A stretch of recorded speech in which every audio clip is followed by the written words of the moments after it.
Hi, today I wanted to talk about two aspects of human life, the two aspects of human life, and I want to relate it to the concept of abortion.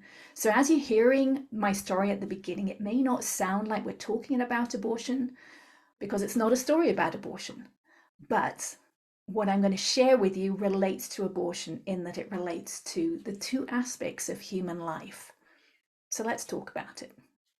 Before I begin, please feel free to share this far and wide because our conversation about this issue needs to change. I realize my story is pretty unusual, and that is why I'm sharing it, because I want other people to know what's possible and other people to have the understanding that I have now.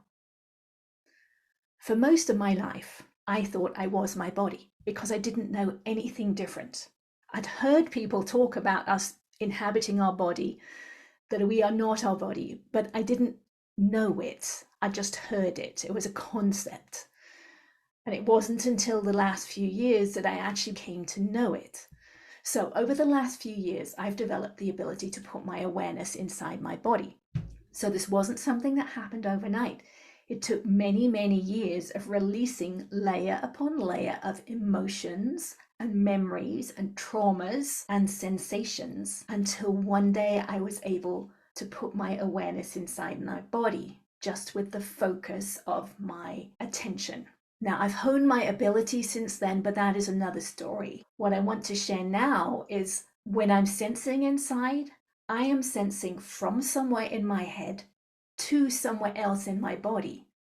So I'm looking from one place to another place inside my body. And since I can't be in two places at one time, I have to be inhabiting my body and looking from one place to somewhere else inside my body. I am not my body. I know without a doubt that I am not my body. I simply inhabit my body. And you do too. You just may not be aware of it yet. So then the real question becomes, how did we get into our body? I have no doubt in my mind that we inhabit our body, but how did we get there in the first place? So let me share another aspect of my journey. What I do when I sense inside is I find a place with tension. When I found that tension, my ultimate goal is to release the tension, but I can only do that by accepting the tension. And the way I do that, I do it one of two ways, both of which involve breath. Either I hold my breath and focus with my attention on the tension until the tension releases, or I blow through the tension, which allows it to release. Both of those involve breath. As more and more tension releases inside of me, my breath will move more easily inside of me. So I can actually breathe into my head, which is a concept that I had never considered in the past. But I'm able to do that now. I can breathe into different parts of my body that had been stuck because there was so much tension there. So breath is integral to my experience within my body. As I was researching breath and how it relates in the body, I came across this article in something called Romper. And the article is called "The Reason Why Babies Cry When They're Born Might Surprise You" from September 2019. It's by a pediatrician called Dr. Anna Machado. And this is what she says. There's a big difference from when your baby is delivered to when she starts to take her first cry. When they're born, they're lifeless and purple, says Dr. Machado. And when they make that first cry, it's like magic. They turn into a baby. Suddenly, the baby goes from being purple to pink, and they start moving as well, even opening their eyes to see the world for the first time. And there's a link to that article in the notes. So there are two aspects to us.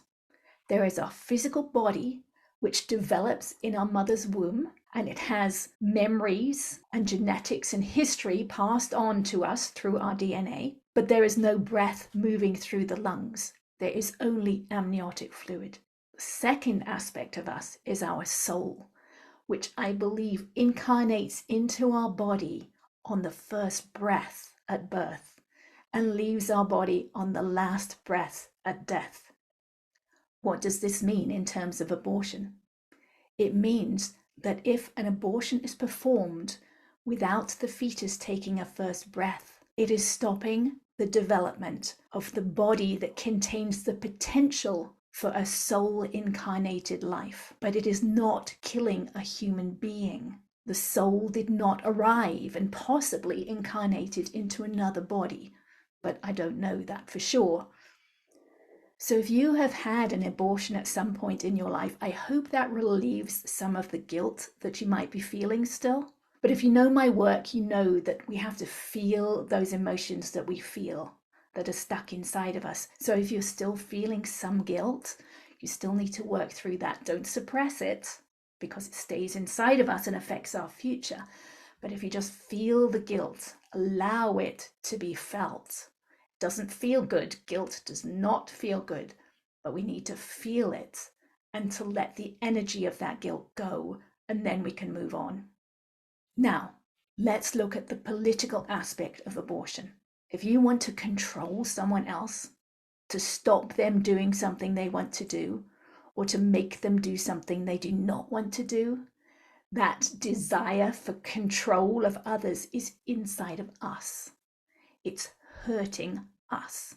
It is physical tension inside of us that is hurting us physically, even though we may not be aware of it. It doesn't mean it's not there because we're not aware of it. It just means we're not aware of it. We don't have a deep enough self-awareness to be aware of the tension that we're holding inside when we want to control someone else. And since we can only really change ourselves, our job is to work with that tension and that desire for control inside of us and the beliefs that make us want to have that control, whether it's wanting to stop someone having an abortion or whether it's wanting to stop these anti-abortion activists trying to control other people. If the topic of abortion triggers you in any way, that means you have some inner work to do.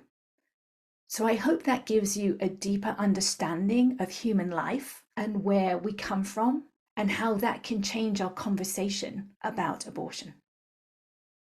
As I said at the beginning, please feel free to share this so that we can all find our own way to come to peace with this issue, because until we do, it will remain an issue. Thank you. Have a good week. Bye-bye.